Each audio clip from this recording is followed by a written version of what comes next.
کہ آپ پاکستان کا اثاثہ ہیں، آپ پاکستان کے سفیر ہیں اور آپ کشمیر کے سفیر ہیں۔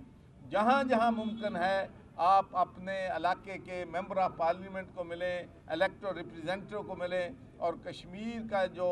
ایشو ہے یا کشمیر کی جو کاز ہے اس کو انٹرنیشنل کمیونٹی کے سامنے پیش کریں کہ جب ہم لوگوں کی زیادہ سے زیادہ حمایت لیں گے تو اس میں ہمارے کشمیریوں کی آزادی جو ہے اس میں آسانیاں جو ہے پیدا کرے گی۔ اور میں آپ کو یقین دلاتا ہوں کہ حکومت پاکستان اور پاکستان کے عوام، ہماری پارٹیوں میں ڈفرینس آف اوپینین ہے، ہمارے ملک میں ڈفرینس اوپینین ہے، لیکن ایک ایشو کشمیر کا ایسا ہے جو پاکستان کے 23 کروڑ عوام کو یونائٹ کرتا ہے، اور یہ میسج ہمارا لاؤڈ اینڈ کلیئر ہے from all the political parties, from all the religious groups, کہ کشمیر کے معاملے میں پوری کمیونٹی اور ہماری منارٹیز کمیونٹی جو ہیں وہ بھی کشمیر کے ایشو میں ہمارے ساتھ شانہ بشانہ کھڑی ہیں، اور میں منارٹی کمیونٹی کا بھی آج شکریہ ادا کرتا ہوں، اور میں آج سکھ کمیونٹی کا بھی شکریہ ادا کرتا ہوں کہ دنیا بھر میں جب مظاہرے ہوتے ہیں، کشمیر کی جد و جہد کی بات ہوتی ہے، تو ہمارے سکھ بھائی اور بہنیں جو ہیں وہ بھی اس جد و جہد میں، وہ بھی ان جلسوں میں، وہ بھی اس پروٹیسٹ میں ہمارے ساتھ شامل ہوتے ہیں۔ میں ان کا بھی شکریہ ادا کرتا ہوں۔ جوئی صاحب یہ فرمائیے گا، آج دو بڑی میٹنگیں ہو رہی ہیں، شہباز شریف نے زرداری اور بلاول کے اعزاز میں دہرانہ دیا ہے، تو کیا کہیں گے کہ پھر دو پارٹیاں ملنے جا رہی ہیں آپ کے خلاف؟ دیکھیں، بات یہ ہے کہ پارٹیاں آپس میں ملتی رہتی ہیں، ناشتے بھی ہوتے رہتے ہیں، لنچ بھی ہوتے رہتے ہیں، لیکن ایک بات میں بتا دوں کہ یہ ہماری اپوزیشن ایک پیج پہ نہیں ہے، نہ انہوں نے آنا ہے۔ اچھا جوئی صاحب یہ فرمائیے گا کہ بلدیاتی انتخابات کے حوالے سے تیاریاں کیسی ہیں؟ آج یوم یکجہتی کشمیر ہے اور انٹرنیشنل لیول پہ کیا سمجھتے ہیں پاکستان ابھی تک جو موقف سامنے رکھ رہا ہے، کیا اسی طرح چلنا چاہیے، اس میں مزید بہتری کی ضرورت ہے؟ دیکھیں، امپروومنٹ تو میں سمجھتا ہوں کہ ہر وقت ہونی چاہیے اور بہتر ہونی چاہیے، اور میں اکثر اپنے جو ہمارے سینیٹرز ہیں یا ہمارے قومی اسمبلی کے ممبر ہیں، میں ان سے ہمیشہ کہتا ہوں کہ آپ لوگوں کے ڈیلیگیشن جو ہے دنیا کے ملکوں میں جانا چاہیے، اور کشمیر کا ایشو اور پاکستان کا ایشو ہمیں وہاں پر پیش کرنا چاہیے، اس لیے کہ یہ بہت ضروری ہے۔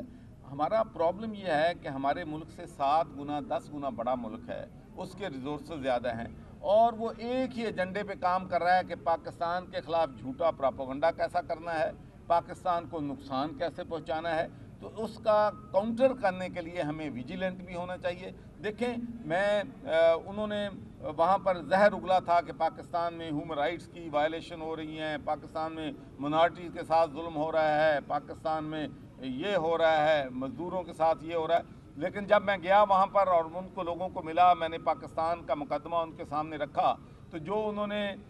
سسپینڈ کرنے کی بات کی تھی، ماشاءاللہ اس میں ہم نے ان کو قائل کیا کہ پاکستان جو ہے وہ ایک انٹرفیتھ ہارمونی پہ بھی کام کر رہا ہے، منارٹیز کے ساتھ بھی ماشاءاللہ بہت اچھے ہمارا سلوک ہے، اور ہم اپنی چیزوں کو بہتر بنائیں۔ لیکن انڈیا اور پاکستان کا ہیومن رائٹس پہ مقابلہ نہیں کیا جا سکتا۔ وہاں پر جو منارٹیز کے ساتھ ظلم ہوتا ہے، وہاں پر جس طریقے سے منارٹیز کو ہندوازم میں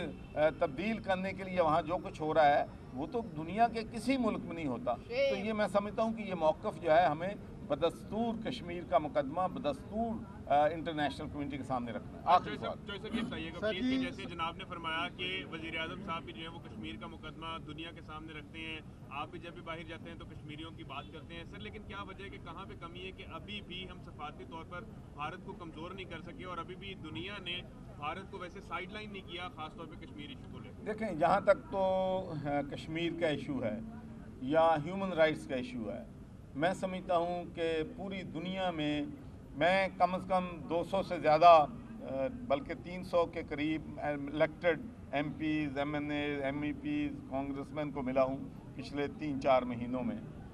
ایک نہیں ہے جو جب میں کہتا ہوں کہ وہاں پر یہ ظلم ہو رہا ہے، یہ والے، ایک واپس ایم ای پی نے مجھے نہیں کہا کہ یہ بات آپ کی درست نہیں ہے۔ تو ایک وقت ایسا ہوتا تھا کہ انڈیا کے خلاف بات شروع کرتے تھے تو وہ وہاں کے پولیٹیشین سننا نہیں چاہتے تھے، کیونکہ بڑا ملک ہے، ان کا ایک لوگوں کے تاثر بنا تھا کہ جمہوریت ہے، دنیا کی سب سے بڑی جمہوریت ہے۔ تو میں سمجھتا ہوں کہ نریندر مودی نے اپنی ساکھ کو اور اپنے ملک کی ساکھ کو بہت زیادہ نقصان پہنچایا۔ سبسکرائب کریں اور بیل دبائیں تاکہ کوئی خبر رہ نہ جائے۔